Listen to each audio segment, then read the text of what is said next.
Dalam hadis qudsi, Allah subhanahu wa ta'ala berfirman, al-insanu sirri wa ana sirruhu wa sirri sifati wa sifati la ghairi. Manusia itu adalah rahasiaku, kata Allah, dan aku adalah rahasianya. Sedangkan rahasiaku itu adalah sifatku, dan sifatku itu sesungguhnya tiada lain adalah aku. Hadis ini memberikan pesan kepada hambanya bahwasanya bagi yang mencari Tuhan, sedangkan Allah itu tidak menempati ruang dan waktu, karena Allah itu berbeda dengan makhluknya. Itulah sebabnya Tuhan tidak menempati ruang dan waktu. Artinya Tuhan itu tidak berada di suatu tempat, sedangkan yang berada di suatu tempat itu adalah makhluk, artinya yang diadakan. Dengan hadis ini perlu kehati-hatian untuk menafsirkan agar bisa mendapatkan kebenaran yang sesungguhnya dalam hadis ini.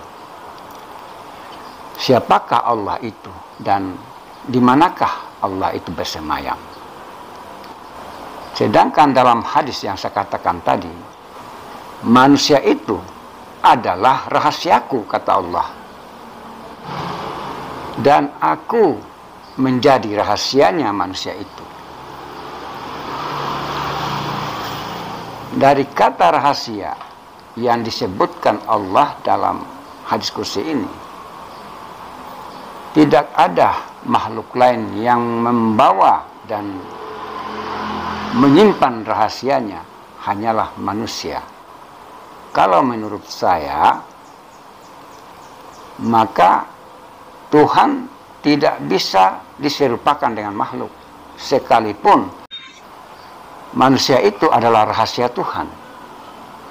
Tapi bukan lalu kemudian manusia itu menyatu dengan Tuhan.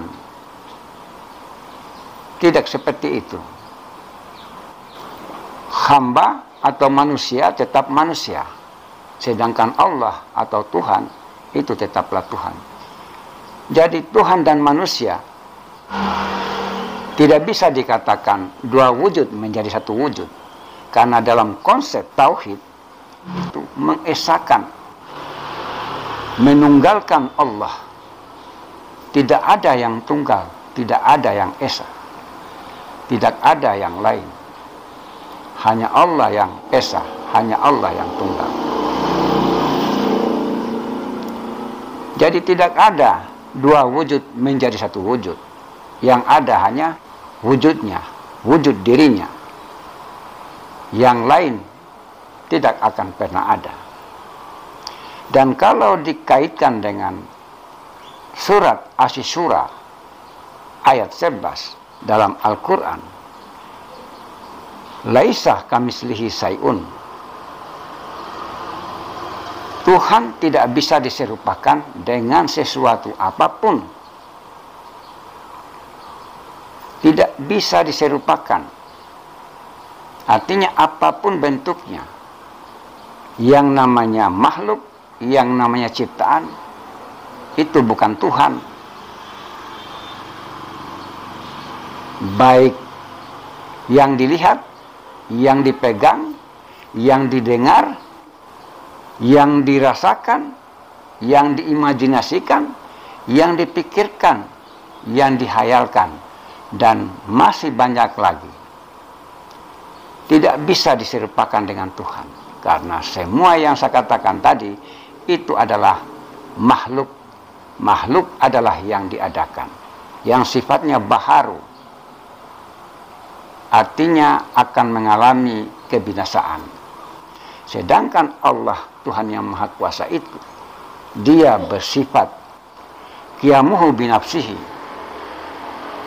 dia berdiri dengan sendirinya, tanpa sebab, tanpa akibat. Itulah kemahabesaran Allah, yang kalau dilogikakan sangat tidak masuk akal. Dan itu adalah fakta,